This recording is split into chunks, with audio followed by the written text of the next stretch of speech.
years ago, I predicted that due to the poor box office performance of Kick-Ass, Kick-Ass 2 would never get made. But it looks like I drastically underestimated Mark Millar. Millar is famous, and some would say infamous, in the world of comics for his ability to self-promote.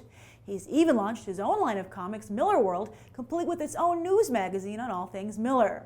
And sure enough, as soon as Kick-Ass was released, despite a poor box office debut, Millar began telling everyone a sequel was already in the works. Sure, the studio Lionsgate was unwilling to commit, and so was Kick-Ass writer-director Matthew Vaughn, but Millar insisted the sequel was a done deal. Then, under his Millar World banner and with Marvel, he released the comic book version of the sequel over the course of 2 years, and the thing sold pretty darn well for a comic book. Kick-Ass 2 #1 debuted in 10th place with approximately 65,000 copies, and sales for the other 5 issues that followed, while a tad lower, were also strong. So while Lionsgate was still not convinced, these kind of numbers got Vaughn to agree to return as producer, while Never Back Down's Jeff Wadlow was brought on as writer-director. And Universal is now rolling the dice with a release date set for June 2013. Yes, Mark Millar willed the Kick-Ass 2 movie into existence, and bottom line, that's impressive. But it'll be even more impressive if he can sell a story that proudly raises an even bigger middle finger to any idea of censorship. Titled Kick-Ass 2 Balls to the Wall, this thing doesn't drip red, it drips blue. It would make Louis C.K. blush. But my problem with the comic isn't that it's blue, it's that Mark Millar thinks over-the-top swearing is Kick-Ass's calling card. Personally, I thought the charm of the original comic and film was a shockingly realistic take on what it would be like to be a vigilante in today's world.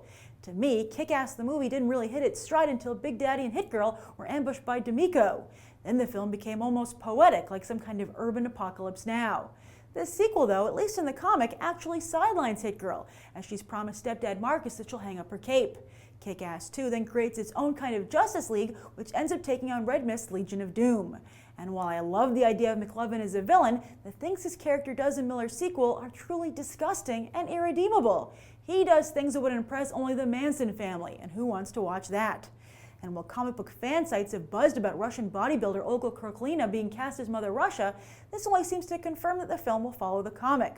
Plus, apparently, Kurkulina can be talked into doing pretty much anything. And so apparently can Jim Carrey. He plays the leader of the film's realistic Justice League Colonel Stars, which, based on the comic, is such incredibly left-field casting for the role, the producers must have just wanted to get their hands on as legitimate a star as possible. Personally, I'd have much rather seen the solo Hit Girl comic be the basis for this movie sequel, as that miniseries, hitting shelves now, actually takes place before Kick-Ass 2 and features Hit Girl training Kick-Ass. Now that I'd be excited to see. Kick-Ass 2, not so much. Let's hope they add more Hit Girl.